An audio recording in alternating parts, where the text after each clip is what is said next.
paz do Senhor, vamos começar a nossa lição sobre Paulo, um líder eficaz. Pai Celestial, abençoa-nos nessa manhã e que vamos explicar, Senhor, falar sobre esse grande homem que Tu levantou para a Tua igreja e estaremos estudando o que ele deixou de herança espiritual vinda de Ti para o Teu povo, em nome de Jesus. Amém. Vamos lá. Vamos ver aqui algumas questões. Vamos, em primeiro lugar, ver algumas características de Paulo. Existe uma descrição de como era Paulo. É um livro Paulo e Tecla. Ela está diferente com o que está na revista, porque eu peguei isso aqui direto do próprio escrito, do próprio livro. Escrito por volta de 150 depois de Cristo, há uma descrição de Paulo que provavelmente é melhor e é mais tradicional. Ali ele é descrito como um homem de tamanho mediano, seu cabelo era esparso, suas pernas eram levemente curvadas e seus joelhos eram pronunciados e tinham grandes olhos, suas sobrancelhas eram unidas e seu nariz era um pouco grande. Aí alguns falam que ele era calvo. Tem um personagem que é calvo. Quem é o personagem da Bíblia que era calvo? Elias. Sobe o calvo. O urso meio. Aí ele profetiza contra aquelas crianças e há quem diga que não eram crianças, eram anãos. Bem, onde que Paulo nasceu? Paulo nasceu na cidade de Tarso, hoje Turquia. A cidade de Tarso é um vale, fértil, que ela é rodeada pelo Montes de Tauro. Paulo era de Tarso da Cilícia, localizado atualmente no sul da Turquia. Sabemos que seu pai era um judeu estrito, pois Paulo foi educado segundo a estrita lei de seus pais. Ele era apenas um fariseu, mas o filho de um fariseu. Por isso sabemos que, embora seu pai morasse em Tarso, quando Paulo nasceu, ele não era um helenizador. Porque a gente chama de Paulo, que é um nome grego. Mas o nome dele é Saulo. E é uma homenagem a um ascendente dele. Quem foi um ascendente de Paulo, da tribo de Benjamim? Saulo, que é Saul. Saulo é uma variação de Saul. Pastor, quando dizem que Deus mudou o nome, Deus nunca mudou o nome. O nome deles foi sempre o mesmo. Teve nomes que Deus mudou, de Abraão para Abraão, mas Paulo... Ele quis mudar, ele que mudou por conta própria. Ele vai estar numa cidade, tem um cara chamado Pôncio Paulo, Sérgio Paulo, e ele muda Paulo, porque a palavra Paulo quer dizer pequeno. Paulo quer dizer pequeno. Por exemplo, eu vou fazer devagar, eu vou fazer paulatinamente. Entendeu? Paulatinamente, quer dizer devagar, pouco a pouco. Ele é da tribo de Benjamim, ele possui uma irmã, quando ele está preso, um sobrinho dele vai ter com Paulo. Segundo a tradição, o nome da sua irmã se chama Raquel, que também era uma homenagem a um personagem bíblico. Tá? Então vemos aí essa tradição. Gente, não tem nada na Bíblia sobre o nome da irmã, o nome do pai, são coisas de tradição da igreja que ela vai aceitando. Nenhuma carta paulina menciona que Paulo é cidadão romano. Paulo em nenhum momento ele fala que ele é romano. Mas o livro de Atos afirma 2 vezes que ele era. Na última passagem, Paulo afirma que nasceu cidadão romano. Seu estado de cidadania é a razão pela qual ele pode apelar por processo ao imperador. O imperador Pompeu fez da Cilícia uma província romana em 64 a.C. e sua capital, Tarso, era uma cidade livre desde a época de Augusto. Existe um livro de A.T. Robertson que ele usa muito o Sir Ramsay, que é um grande arqueólogo inglês. O Sir Ramsay, ele era ateu, ele pega a Bíblia e ele fala, eu vou provar que a Bíblia está toda errada, que a Bíblia é uma lenda. E ele sai pelo Oriente Médio, indo por lugares que a Bíblia menciona para provar que a Bíblia estava errada. E ele vai cada vez mais, com seu estudo arqueológico, descobrindo que a Bíblia estava certa. E esse homem se converte à fé cristã ele se converte ao cristianismo, ele vai escrever vários livros arqueológicos, geografia bíblica, e segundo Sir Ramsay, ele vai falar que Paulo, ele se tornou cidadão romano por causa daquela guerra do triunvirato com Cleópatra, e que o Augusto estava perdendo a guerra. O Marco Antônio era um hábil guerreiro no mar, né? Que estavam guerreando no Mediterrâneo. Sir Ramsay, ele que vai se converter. E aí, então, eu li esse livro dele, o nome do livro é Época de Paulo, e aí ele fala que nessa guerra ele vai para a região e os cidadãos da Cilícia aceleram o processo da recuperação da frota de navios, ele volta para o mar para guerrear, só que Marco Antônio não está preparado, Marco Antônio está ainda, né, eles pegam de surpresa, vence, e aí mata, e depois ele vai até o Egito e mata Cleópatra. Cleópatra, gente, não era egípcia, Cleópatra era grega. A gente vê lá que no filme da Elizabeth Taylor, né, ela pintada como se fosse uma egípcia, até poderia se caracterizar como uma egípcia, mas na verdade ela se caracterizava mais como uma grega do que uma egípcia, porque ela era parente da família Ptolomeus e ela casou com o irmão, para vocês terem uma ideia, casou com o irmão, morreu, depois casou com outro irmão porque ela tinha ganância do reinado. Tá bom? Então, ali que Paulo ganha a cidadania romana. E é interessante, é que nós aqui nos Estados Unidos estamos tentando, né? Muitas pessoas querem a cidadania. Olha só, gente, não existe dupla cidadania, tá? Não existe dupla cidadania. Quando a gente faz a cidadania americana, a gente renuncia à cidadania brasileira. Só que a gente esconde no Brasil a cidadania americana. Porque não existe. Ou você entra no Brasil como americano, ou você entra no Brasil. Então nós escondemos esta cidadania. Tá bom? A gente que esconde essa cidadania. Ah, eu tenho dupla cidadania. Todo mundo fala isso, mas não existe dupla cidadania. Tem país que aceita dupla cidadania. O Brasil, os Estados Unidos não aceitam dupla cidadania. Ou você é brasileiro ou você é americano. E aqui também, ou você é brasileiro ou você é americano. Mas a gente tem 2 passaportes. Tá, mas acontece que ele pede para renegar um ou outro. Para entrar no Brasil eu preciso de meu passaporte brasileiro. Passar aí eu preciso do americano. Não, senhora. Sim. Não, olha só. Você pode entrar no Brasil com passaporte americano. É que o processo é mais complicado. E você pode entrar, se você tiver o visto e tudo mais, o seu passaporte brasileiro, você pode entrar aqui com o seu passaporte brasileiro. A gente que faz essa situação, esse drible, para a gente não passar por exemplo, eu vou com passaporte americano entrar no Brasil, eu vou passar por um processo de migração. Mas se não tem dupla cidadania, então eu teria que ter um visto para entrar no Brasil. E se eu negar... Mas o Brasil não precisa do visto. Você é americano, não precisa de visto para entrar no Brasil.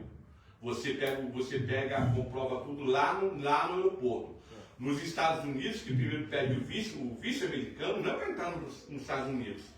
É o visto para você viajar para cá. Aqui eles podem negar ou não o seu visto de entrada. É um visto de viagem, não um visto de entrada. Entendeu? Então eu posso... A gente que faz esse drible, a gente faz essa maracutaia para poder não passar pelo processo migratório brasileiro e quando eu venho com um passaporte americano, para eu não passar pelo processo migratório americano. Mas quando a gente faz cidadania, os papéis não falam nada disso. Não, mas acontece que você renega um para aceitar o outro.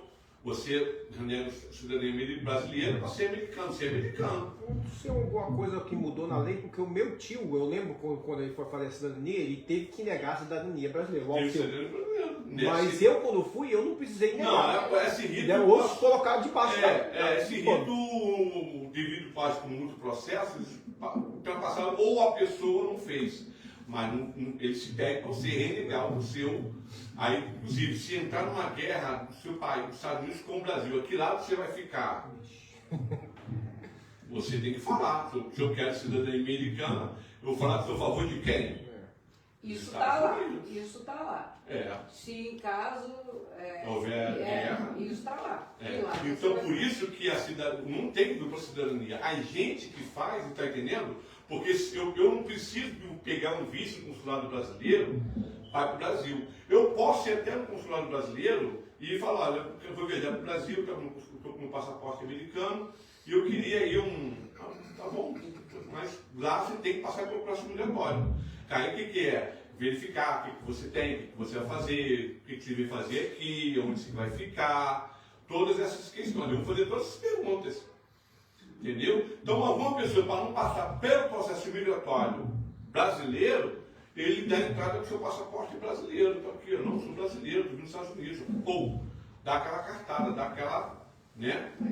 Alguma pessoa, não, todo mundo faz isso. Não, todo mundo faz isso. Mas todo mundo faz isso justamente para não passar pelo processo migratório brasileiro. Porque você tem que passar, igual acontece aqui e acontece lá. Igual o Itamaraty, ele reportou para o Brasil que o meu cunhado é cidadão americano. Ele não está recebendo a aposentadoria brasileira dele. Pagou anos. Mas por quê? O Itamaraty reportou que ele tem aqui uma aposentadoria. Tem? Então o INSS deve ter entrado em contato aqui.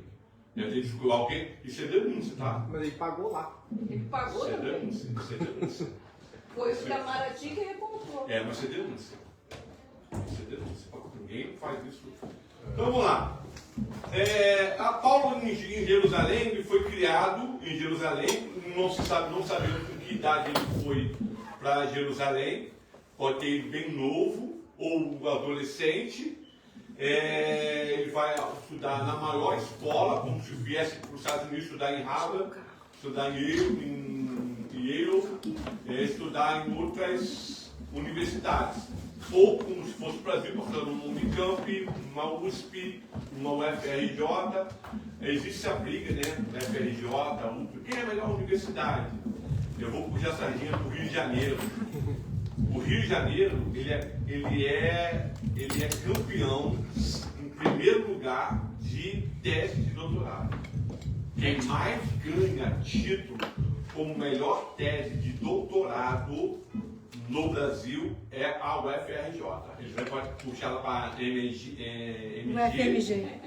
Né? Mas quem sempre ganha é a UFRJ. A UFRJ não tem o status da USP ou Unicamp, mas ela é sempre, claro que uma ou outra ganham, mas ela... Vou puxar para mim, para a UF, porque a UF tem vários doutores, até aqui nas universidades aqui fora também, né? Mas a UFRJ, ela na verdade, a UFRJ está entre as 3 melhores universidades do Brasil. Sim. E outra coisa, a Unicamp está hoje superior à USP. A Unicamp hoje está acima da USP, em várias modalidades. Mas vamos lá. Então vimos aí que ele foi para a maior universidade. Aí o ofício de Paulo era fazedor de tendas. Gente, a gente fica imaginando, fazedor de tendas.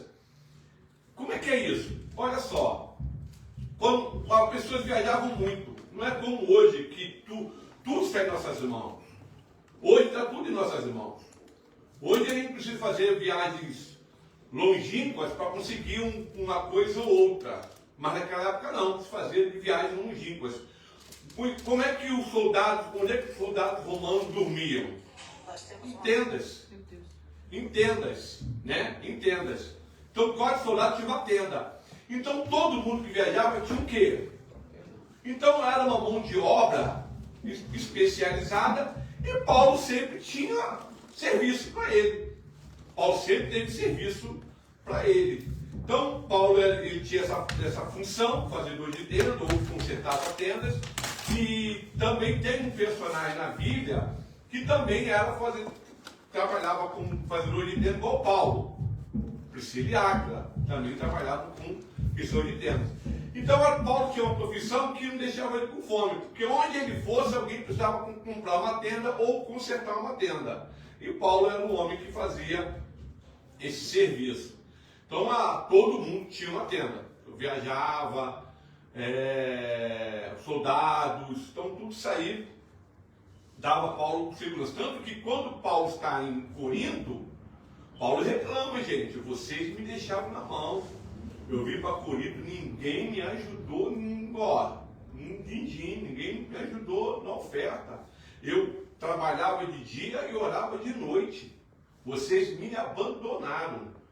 Mas, como Paulo tinha a função de fazedor de tenda, Paulo tirava o seu sustento dali. Paulo, em algum momento, tivesse sido mesmo Sinédrio, a Suprema Corte Civil e Legal Judaica. Então, Paulo podia não pertencer aos 70, mas Paulo estava ali entre os conselheiros dos 70. E ali, para poder participar desse conselho, Paulo tinha que ser casado, e Paulo ele tinha mais de 30 anos. Então, vimos aí que Paulo ele é muito contemporâneo de Jesus. Um outro ponto importante é, Paulo conheceu Jesus? Paulo não. Paulo, é claro que ele sabia quem era Jesus. Paulo não foi na crucificação de Jesus, Paulo não foi no julgamento de Jesus, Paulo nunca foi atrás de Jesus, Paulo nunca foi ouvir Jesus. Jesus era um personagem que Paulo sabia, mas para Paulo ele era uma cera, era um judeu, um rabino que estava tentando enganar o povo de alguma maneira. E Paulo só começa a agir depois que, inclusive, quando a igreja já escolheu os diáconos para servir a casa do Senhor. E é interessante que, possivelmente, ali já passou segundo alguns historiadores, já se passou uns 3 a quase 5 anos, quando foi escolhidos os diáconos na igreja. E Paulo ali, então, Paulo surge naquele momento histórico da igreja, quando ele apedreja Estevão. Pastor, a cidadania romana podia ser comprada também, né? Podia. Tá aqui, aí Paulo fala que ele é de nascimento. Sim. Em Atos 22, 21. Sim. É porque a questão do suborno, né, até hoje, você também cidadania americana também você pode ser comprada, brasileira, você pode comprar, qualquer cidadania pode ser adquirida através de... Você sabe qual é o passaporte mais falsificado do mundo? É o americano, né? Brasileiro. Brasileiro. Vocês sabiam que o ditador da Coreia do Norte, ele entrou na Disneyland com um passaporte brasileiro? E o nome dele era Douglas. Por causa da diversidade étnica do Brasil, os maiores criminosos, os maiores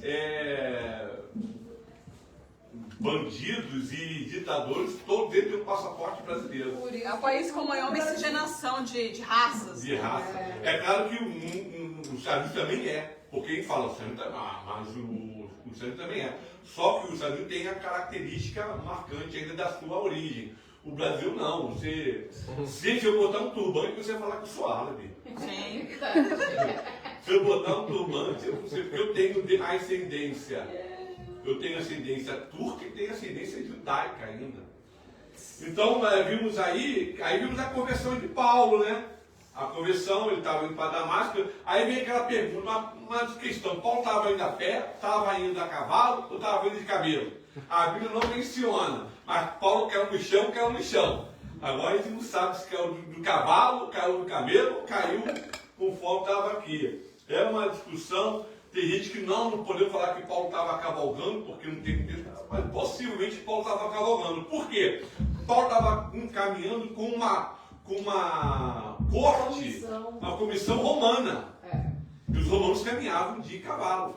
Vocês têm que entender que o Sinédrio, ele tinha uma polícia. O Vaticano tem a polícia dela. Lembra que eu dei aula aqui sobre a Reforma Protestante? Quem é a polícia, quem é o exército do Vaticano? Suíça. Os suíços que fazem proteção ao Vaticano. Não é de agora, não. Na Reforma Protestante eles já faziam. Repara que desde 1200, 1300 que o exército suíço faz guarda para o Império, para o Vaticano. Então, quando você vai lá no Vaticano, aquele cara tudo armado, tudo suíço. Nenhum deles é italiano. Tudo suíço. Apesar que a Suíça, Qual é a bandeira da Suíça? É vermelha com uma cruz branca no meio. Por quê? Porque a Suíça tem as 4 idiomas principais. A Suíça, de um lado, fala italiano, uma parte de fala francês, não, lá do leste fala italiano, lá do oeste fala francês e o lado do norte fala o alemão. A Suíça tem 3 idiomas oficiais, por isso que ela marca uma cruz. Ela tem, por exemplo, Calvino. Calvino fez reforma no lado francês. Zwinglio, ele fez a reforma no lado alemão. Né? Nós não temos um reformador ali da área de Itália, mas teve sim, teve pessoas. Poucas pessoas falam, mas Calvino, ele tinha irmãos que eram sacerdotes pagos que abandonaram a batina e foram se converter à fé cristã. Um deles foi até morto pela Igreja Católica. Então vamos lá. Essa conversão dele é muito bonita, né?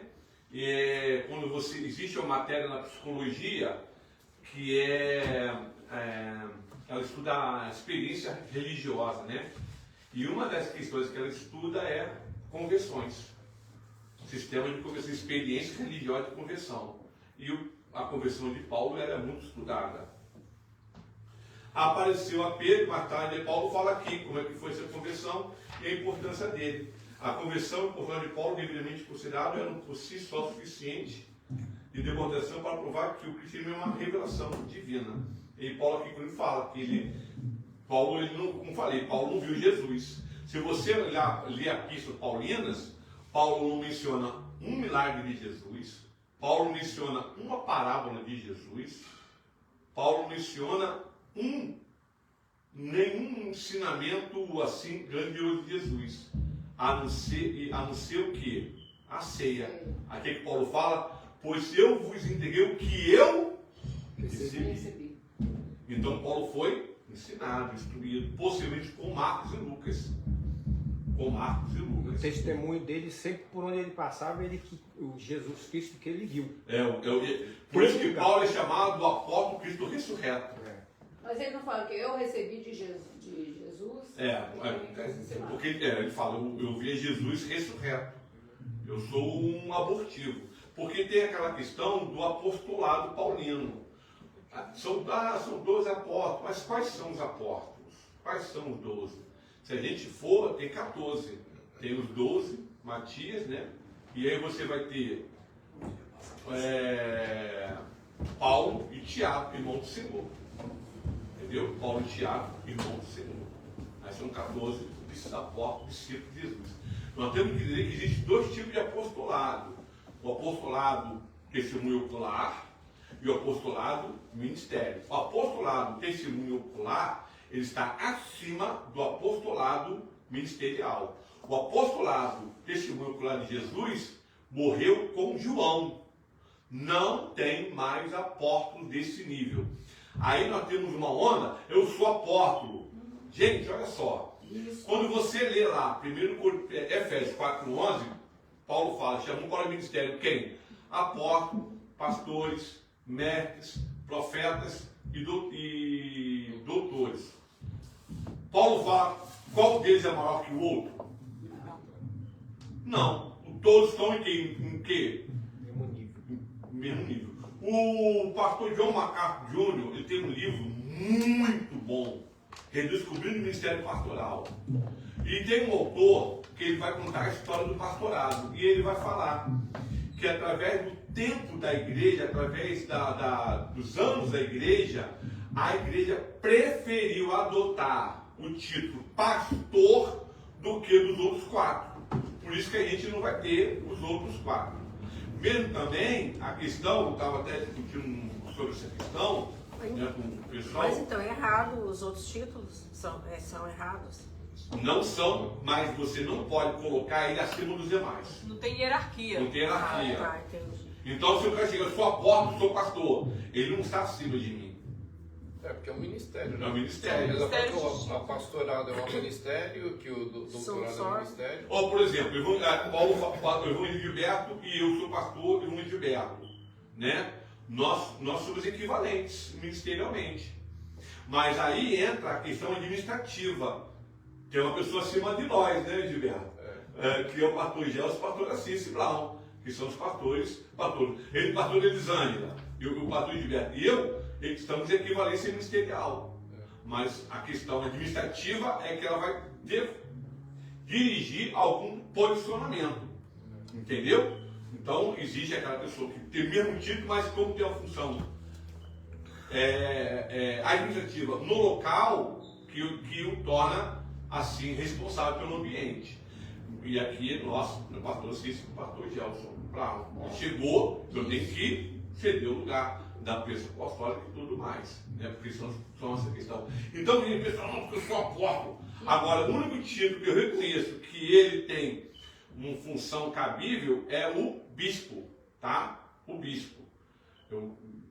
Que isso? Bispo tem na Bíblia? Tem na Bíblia, sim. A palavra bispo quer dizer superintendente, presbítero, superintendente. A gente aqui coloca o presbítero como ministério local, mas na Bíblia, o presbítero é ministério, o pastor é ministério local, o presbítero é ministério mais global, que é superintendente. Então, um pastor que pastoreia pastores, para mim ele é um bispo. Não há problema nenhum de ganhar o título de bispado. Mas agora, a mulher não é bispa não, tá, gente? Mas é na neopentecostal que a gente vê isso, né?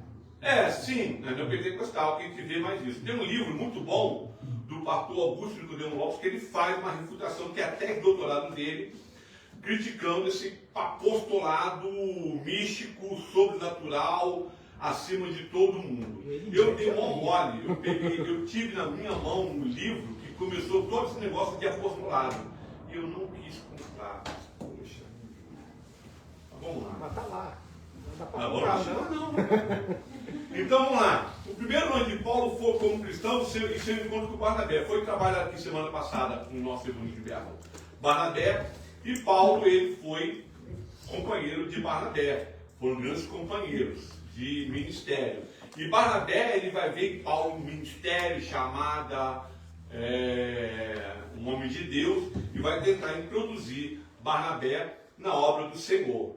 Barnabé era um visionário, era aquele homem que olhava, esse cara tem potencial e vamos investir nele. Tanto que ele vai atrás de Paulo. Paulo, gente, vai para a Cilícia. Paulo vê que ninguém dá nada para ele, ele se recolhe para a sua região, ele vai morar junto com a sua família. Vou para a Cilícia lá, vou ver se eu consigo ajudar o povo lá. Barnabé vai lá, Barnabé vai em Chipre, Barnabé é de Chipre, ele vai para a Cilícia, pega Paulo, vem cá comigo, cara, vamos começar o trabalho de obra de Deus. Aí tem aqui as viagens missionárias de Paulo. Vamos aqui, a primeira viagem missionária de Paulo, a segunda viagem de Paulo e a terceira. Gente, eu já tenho um estudo sobre essas viagens de Paulo, gente, é muito bom. Eu tenho que ficar dias e dias falando sobre essas viagens missionárias, a questão das cidades, a questão cultural das cidades, como Paulo chegou na cidade, por que Paulo ensina dessa maneira, daquela outra maneira, o que Paulo supera. É muito gostoso, é muito gostoso. É um cursinho para fazer, vai durar bastante tempo, mas a gente vai sair. Aí vamos lá. Bem, vamos conhecer um pouco das características da liderança de Paulo. Eu vou ler aqui na apostila, mas eu preparei uma coisa muito maior do que está aqui. Isso aqui está muito pequeno. Então está aqui na página aqui, no segundo ponto, aqui um grande líder no futuro, um grande líder é encorajador e o grande líder preocupa-se com as necessidades alheias. Mas nós vamos ampliar essa visão, nós vamos ampliar esse leque aí. E aí temos aqui, a liderança de Paulo não era perfeita, mas nos proporciona um exemplo tremendamente estimulante e inspirador do que significa continuar avançando para a maturidade. O conceito que ele tinha do papel do líder na obra cristã reflete na palavra que ele emprega nessa conexão. Ele é dispenseiro, o que significa mordomo ou gerente dos recursos da família. Ele é o apóstolo, é alguém enviado. Então ele tem duas visões. Eu sou dispenseiro, eu sou um apóstolo, que a palavra apóstolo quer dizer enviado.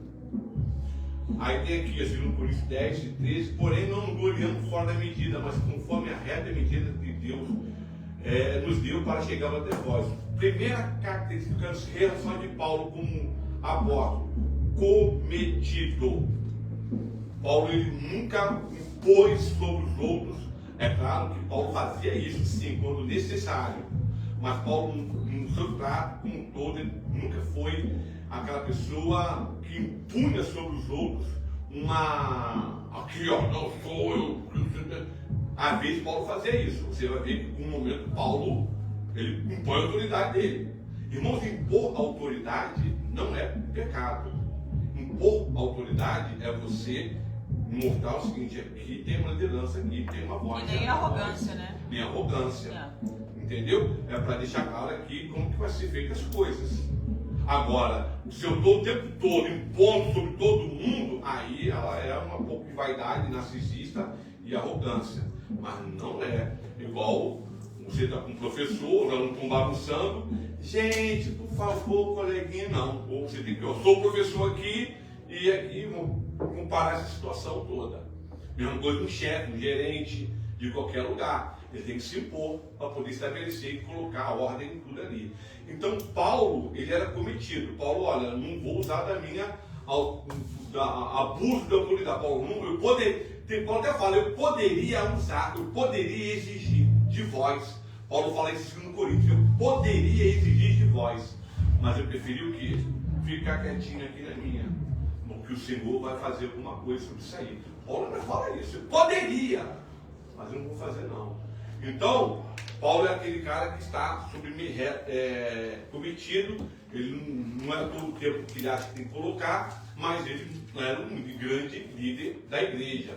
Existe uma liderança na igreja que a gente Febe, que ela leva a carta de Paulo para Roma. Paulo coloca Febe que está entre os grandes apóstolos.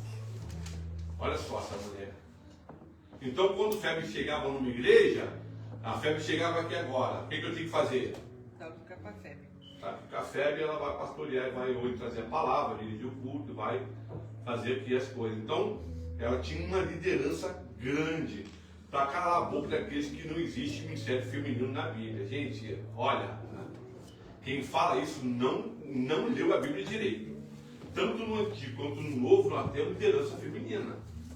Tá? Tem uma mulher que era diaconisa, que era chefe do diácono da igreja. Samaritana.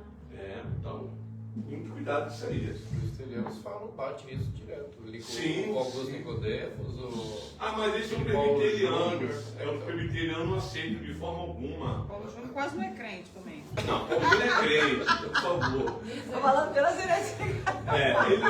Eu acho o Paulo Júnior muito arrogante. Eu acho ele muito arrogante. Ele é muito arrogante. Apesar que ele já se manifestou e disse que ele é supra-lapsariano. Então, por isso que eu entendo melhor ele nessa questão. O Augusto Nicodemos é infralapsariano. As cristãs também, aquela mais mulher rígida, as mulheres não fazem nada também, não. Não. Lá não pode nem orar. Não, a mulher que prega é do diabo. Eu lembro que eu tenho uma Diabo. Então nós temos que tomar muito cuidado sobre isso aí. E aí, essa questão da mulher, né, ela não tem força bíblica, ela tem até força histórica. Muitas mulheres, poucas pessoas sabem disso, mas muitas igrejas da Assembleia de Deus foram fundadas por mulheres. Quando houve quando surgiu a CGADB, quem pastoreava as igrejas no Amazonas era uma mulher, ela pastoreava 7 igrejas. Quem levou o pentecostalismo no Ceará foi uma mulher. Quem levou o pentecostalismo para Paraíba foi uma mulher. Mulheres. Tem um livro muito bom. Lá da minha igreja, era um campo, um setor, e tinha uma cidadezinha que tinha um beco lá que era perigoso. E tinha uma congregação pequena. Só que a Assembleia de Deus lá no Brasil, você sabe que não tem pastora, né? A mais um E aí, quem era a dirigente naquela congregação era ela. E nos morros, o que ela falava, ela era lei. Então, se ela quisesse subir e tal, tinha que eles pediam e ela tinha carta branca. Era uma mulher. Era uma meio metro assim de mulher. Mas o pastor do campo lá tinha que ir com ela, sozinho não entrava. Porque a CADB, que é a convenção fundada pelo pastor Samuel Câmara, ele já aceita a ordenação feminina. Inclusive, a CADB, a qual a gente pertence, eu e Elisângela, ela, como é que eu vou dizer assim, ela não ordena pastor. Quem ordena pastor é a igreja. É local. Ela reconhece a ordenação para a igreja. Já a CADB não. A CADB ela ordena pastor. Não é a igreja. Ordena pastor. Hã? CADB não ordena pastor.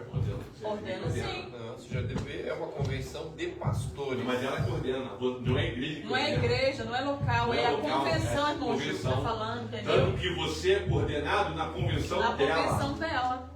Você só é ordenado ao pastor na convenção dela. Você não é ordenado localmente. O pastor presidente é indicado pela igreja local. É indicado, E a passa aquele convenção processo vai te colocar. e a igreja indica, mas indica a CA de CGLB, todas as convenções ligadas à CGLB, os pastores são indicados, é ela que ordena. A CADB não, ela recebe e não só pastor, então não só pastor. O presbítero, a partir de presbítero também. Não, o presbítero é a ordenação local.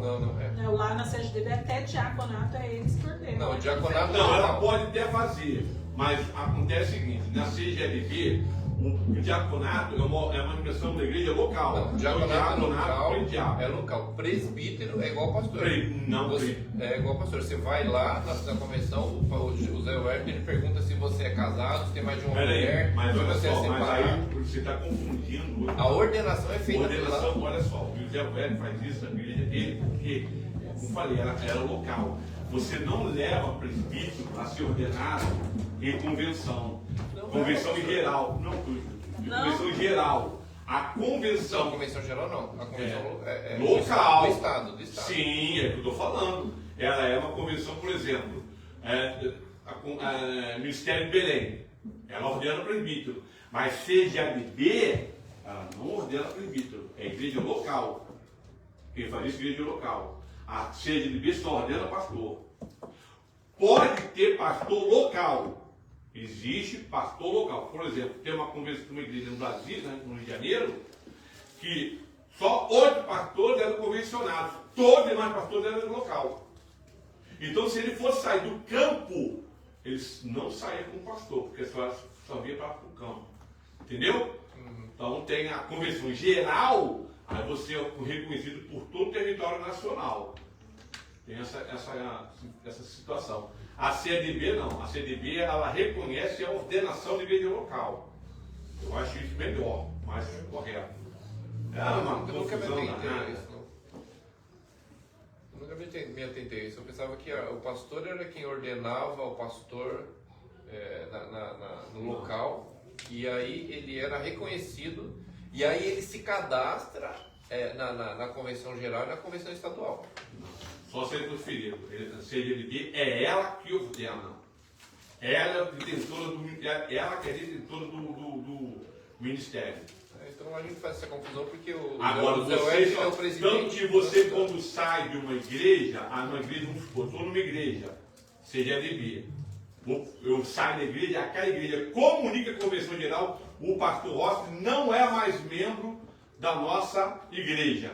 Eu tenho que apresentar uma carta do pastor novo da igreja nova à convenção geral, senão ela me chama. Vem cá, Rossi, você está congregando aonde? E tem que ser um pastor convencionado a CGADB. Senão você não é aceito, você é desligado. Porque... Não, é isso mesmo. Então vamos lá, isso é política, vamos lá. Determinação. Paulo é um líder determinado. Vou ler aqui, coragem, era um líder corajoso. Paulo enfrentava a tribulação, enfrentava as dificuldades. Depois Paulo ele era determinado.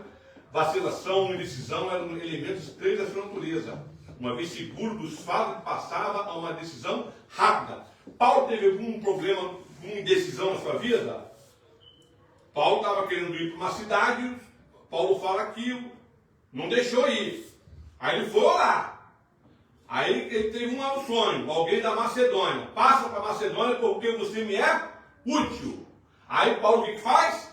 Vou para a Macedônia. Porque Paulo fala, estou querendo para aqui não acontece. Então tá, peraí, eu quero fazer obra, mas é interessante como Deus direciona o nosso ministério. Nem a gente nunca vai onde Deus quer que a gente vá. A gente pensa, não, ela está precisando da obra de Deus. Mas Deus não quer você lá, Deus quer você em outro lugar. A importância de ser direcionado por Deus diariamente. Ânimo, embora fosse tão forte em caráter e fé, não estava isento de desânimo ou depressão. Ele atingiu um plano elevado de triunfo em viver. O que Paulo coloca aqui em Filipenses? Aprendi o quê? Aprendi a viver contente em qualquer situação. Posso todas as coisas aquele que me fortalece. Paulo aprendeu, gente. Paulo aprendeu. Aí Paulo fala, sem passar necessidade, sem ter abundância. Tudo posso aquele que me fortalece. Então Paulo está falando de quê? Aprender a ter ânimo. Então ânimo é uma coisa que a gente vai aprendendo na nossa... Está na hora aí? Não pode orar aí. 9h46. Então, vamos lá. Só estou na metade. Escritura e fé. Foi Paulo que nos disse que a fé vem pela pregação, a pregação pela palavra de Cristo. Ele não vem pela introspecção, mas por nos ocuparmos com o que Deus disse. Então, quer ter mais fé? Palavra de Deus. Lê a palavra de Deus. Quer aumentar a fé? É ler a palavra de Deus. Sem conhecer é impossível, né? Não tem que conhecer para ter fé.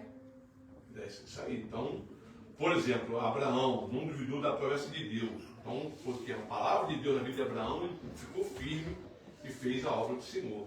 A fé alimenta-se pela palavra de Deus que empenhou.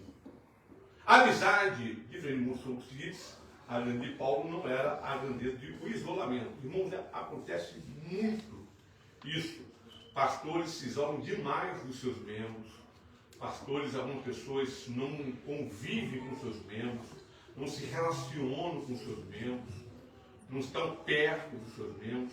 E o pastor precisa estar bem perto ali dos seus membros. Esse perto, gente, é acessível, não é massa barro e porta, viu, gente?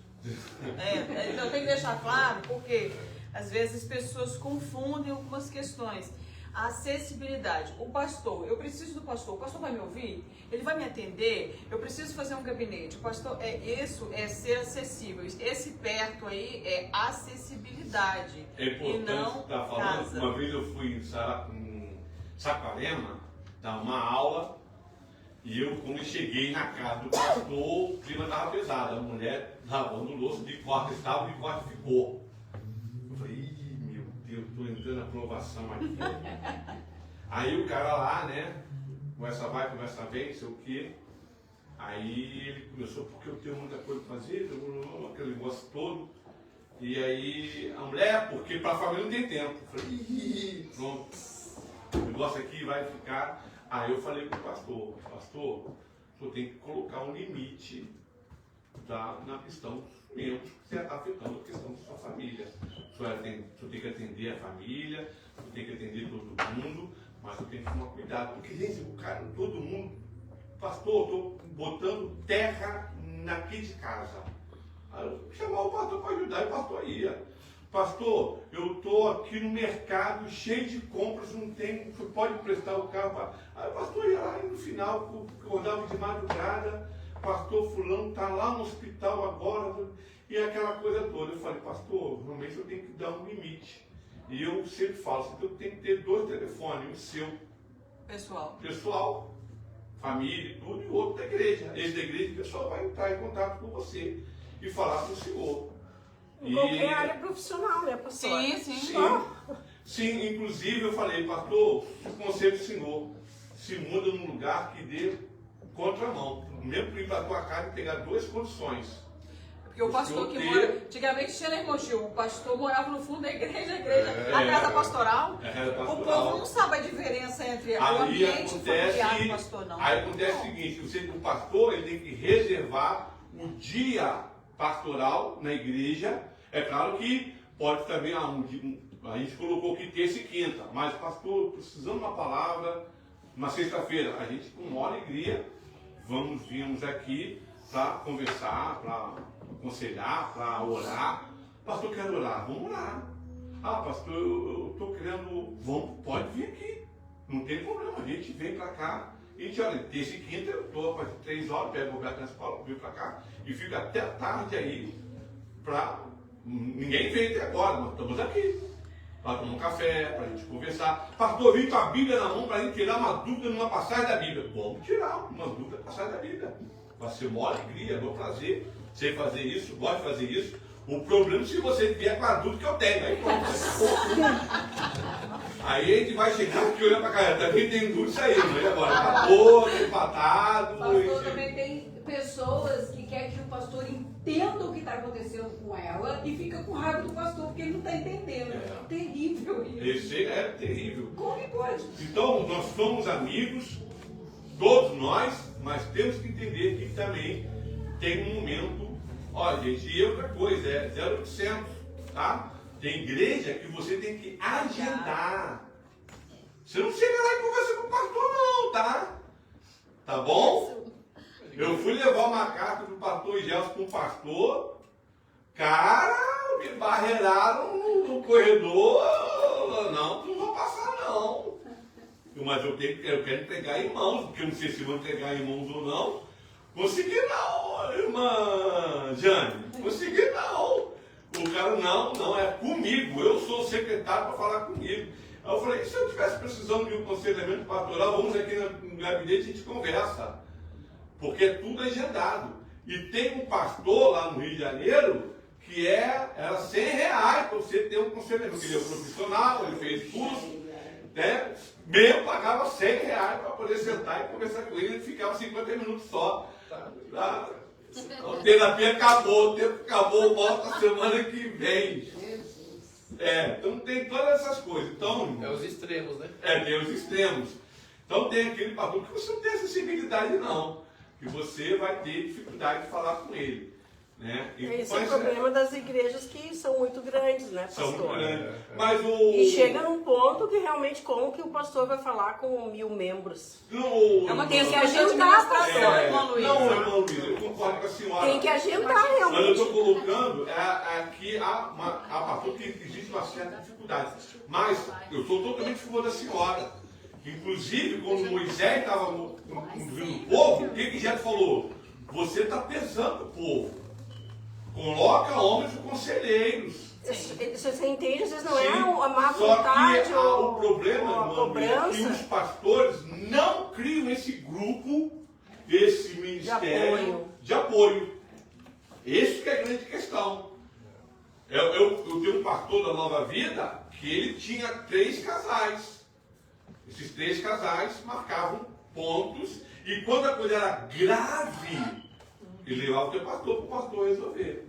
Tem um pastor lá no Nova Iguaçu que ele é aberto para o membro. É uma sala é um advogado, na outra sala é um psicólogo.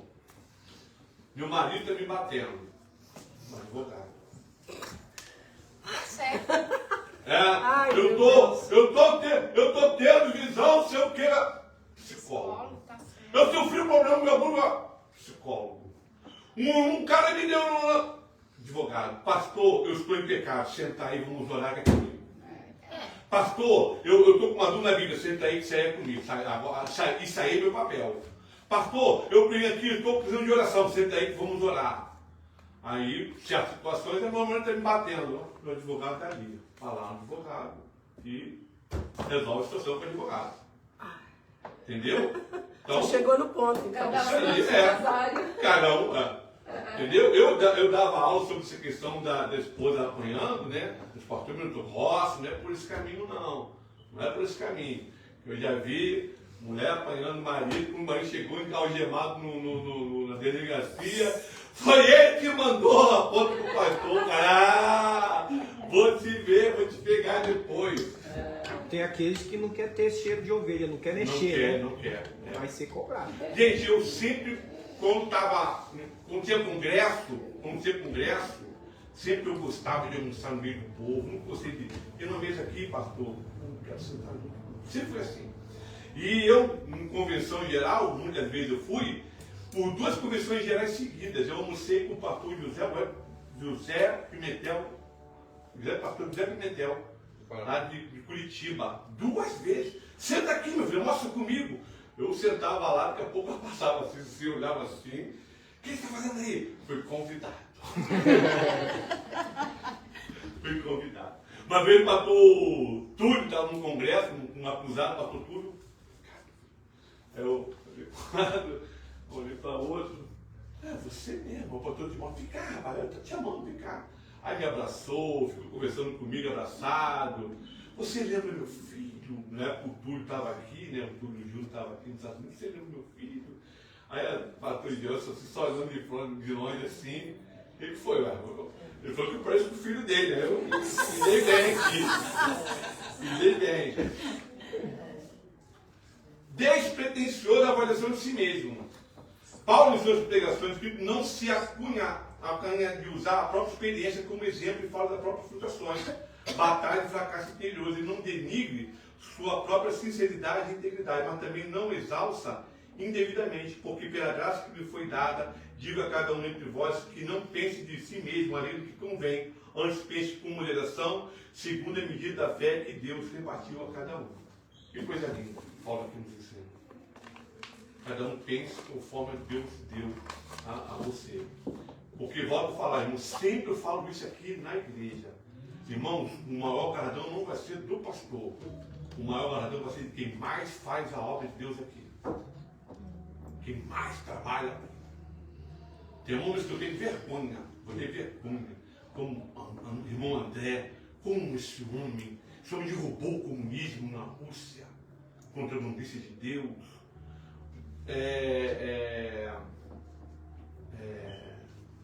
O homem que tinha um orfanato, orava, o Charles Spurgeon, o Moody, grandes homens, homens que têm que nos inspirar e desejar fazer mais a obra de Deus. Despretensioso na avaliação de si mesmo, né? Vamos lá, humilde.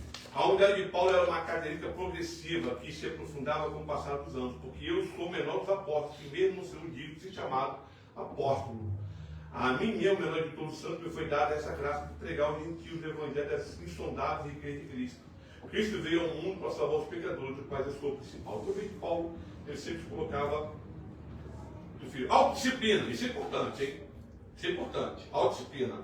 O líder é capaz de conduzir outros que ele disciplina. Aquele que não sabe curvar-se a disciplina de fora, que não sabe obedecer, que não dará um bom líder, nem dará aquele que não aprendeu a impor disciplina a si mesmo. Pois que zombam da autoridade bíblica ou legal, ou se rebelam contra ela, raramente estão qualificados para altos postos de liderança. Ele guerreava com o seu próprio corpo, assim como também eu, não sem meta, assim luto, não como definindo golpes no ar, mas esmurro meu corpo e reduzo a escravidão para que, tendo pregado aos outros, não venham mesmo a ser desqualificados. Então, autodisciplina. Tem gente que há um segurar, liderança. Liderança tem autodisciplina e sabe agir, orar, de Bíblia. Sinceridade e integridade. Ele não se esquivava à sondagem de Deus e por dizer que sua consciência era pura. Porém, se a pessoa que citar, nem por isso me dou por justificado, pois quem me julga é o Senhor. Muitas pessoas falam, se minha consciência não me condenar, eu faço. Paulo fala que a minha consciência me engana. Paulo fala, minha consciência me engana. Então temos que... Mas assim, tem horas que a gente faz determinado tipo de coisa que vem essa acusação dentro da gente que a gente está extremamente errado, que a gente falhou, às vezes até mesmo numa resposta, às vezes quando a gente é grosso com uma pessoa, sem necessidade, depois vem aquele mal-estar. Aquele mal-estar, eu acredito que é a consciência que nos leva o Espírito de Deus também. Mas o que Paulo está falando aqui, missionária Márcia, tem pessoas e pastores que acham que não pecam, não erram, não cometem erros, e a sua consciência ele não desafina. Tem uma história muito bonita do pastor Jeremias Pereira, da 8ª Presbiteriana de Minas Gerais. Ele respondeu mal a um casal de adolescentes, fez uma brincadeira, ele respondeu mal. E aquilo foi incomodando. Ele chamou aquele casal e falou, eu queria saber se eu magoei vocês. A menina respondeu assim para ele: o senhor não é um homem inteligente, o senhor não é um homem sábio, o senhor sabe o que fez comigo. E ela chorando. Aí eu falei: então eu quero te pedir perdão por aquela palavra que eu disse. Olha só que lindo. Um pastor da grandeza que ele tem foi no público e falou: eu errei com pessoas aqui, eu quero pedir perdão à igreja agora pelo erro que eu cometi aqui. Irmãos, que coisa linda. Que coisa linda. Humildade, sinceridade, integridade. Existe um livro do W.W. que ele fala sobre a integridade do cristão. A integridade do cristão. Porque ele é um consultor. Ele é um consultor. Como assim consultor? Se você quiser fazer um envio, eu não sei se ele está vivo, né? Mas se você quiser fazer um envio de missões, ou você quer ajudar um ministério, você consulta ele e ele te diz se o ministério é sério ou não. Se o dinheiro que você envia para aquela ordem missionária vai chegar à obra de Deus ou não. Que coisa tremenda esse homem fez. Sabedoria espiritual. Aí, nossa aula, lembra? Já falei sobre, quarta-feira, sobre 3 tipos de inteligência. A inteligência humana, a inteligência emocional e a inteligência espiritual. A elevada posição que Paulo atribuía à sabedoria espiritual vê-se na forma está separado de forma aqui, como ele a contrasta constantemente com a sabedoria jactanciosa do mundo. Ninguém se engane a si mesmo. Se alguém dentre vós se tem por sábio desse século, faça-se estudo para se tornar sábio, porque a sabedoria deste mundo é loucura diante de Deus. Então eu posso ter uma formação aqui acadêmica grandiosíssima, mas acontece que a sabedoria que prevalece é a sabedoria de Deus, da Bíblia, das Escrituras. A minha sabedoria tem que se encurvar à sabedoria de Deus. A minha ciência tem que se encurvar à ciência divina. Isso que é importante. A pastora Cícia, eu gosto de lembrar de umas frases dela no culto, sabe? E uma das frases que ela sempre diz é o seguinte: ler a Bíblia nos torna sábios. Ela sempre fala isso dentro do contexto, dentro daquilo ali que ela está explicando para a gente. E a verdade, né? A Bíblia nos dá essa direção para a gente tomar atitudes melhores. Olha, quer dizer, é a gente, uma palavra branda no momento da ira. Quer tudo mais sábio do que essa? Sim. E lembrar, e você lembrar e aplicar aquilo naquele momento. Às vezes passa desapercebido, né? Porque a ira tem tendência assim, a de nos cegar no momento. Mas imagina, a gente trazer à tona aquela palavra ali naquele momento. Sabedoria. E outra Palavra coisa, de Deus. pastor, e outra coisa também, quando uma pessoa fala palavras duras com você que te machuca, aí a pessoa acha e continua, para ela não fez nada. Mas você chegar perto da pessoa e pedir perdão, ver a pessoa te pedir perdão, você que pede perdão para a pessoa, para aquilo. Aí eu não concordo com isso. Sabe? Eu não concordo com isso. Sinceramente. Não, porque é bíblico. A Bíblia diz que o Eu perdão. não concordo. A Bíblia trabalha perdão com arrependimento. Não concordo. Não, né? Então isso que eu queria saber. Agora, eu acho que eu queria saber se é certo ou se é errado. Então, segundo a Bíblia, o perdão tem que vir de quem praticou. Sim. É isso que eu queria saber. Você pode se sentir aliviada com o que a pessoa, você superou o que a pessoa fez, mas ela precisa se retratar com você. E a Bíblia até fala que nem sua oferta, seu louvor está sendo aceito por Deus, nem quando retratar. Jesus fala: deixa a oferta no altar, desce. Gente, deixa eu terminar aqui. Paulo diz que valorizava o ensino. Peraí, só um negócio. Eu acho que é válido você chegar perto da pessoa e falar assim: olha, você não teve intenção de me magoar, mas você me magoou. Eu concordo. Pode. E outra coisa, nós temos, irmãos, É alerta, né? o que é perdão? Perdão é anular a sentença. Aprenda isso. Perdão não é eu esqueci. Perdão não é esquecer. Perdão é anular a sentença. Eu fiz o mal com você, então eu tenho que ter uma dívida com você. Quando eu faço mal a você, eu tenho que ter com você uma dívida. Eu tenho um débito. Aí quando eu peço perdão, aí eu dou, o que eu fiz? Eu anulo o. Então Paulo, que vamos dar o ensino para terminar. E Paulo é um homem de oração. Líder é um homem de oração. Pai Celestial, te louvamos e queremos te agradecer, Senhor, por esse grande homem que tu deu para a igreja. Esse grande líder, Senhor, que tu deu para a igreja.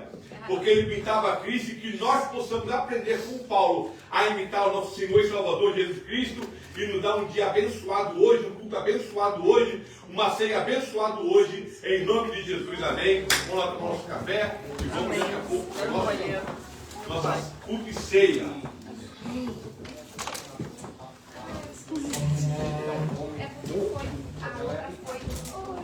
Quem quiser, eu vou disponibilizar isso aí. Uma semana depois. É 9 horas.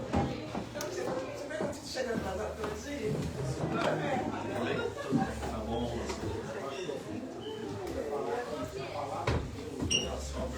Pai Senhor.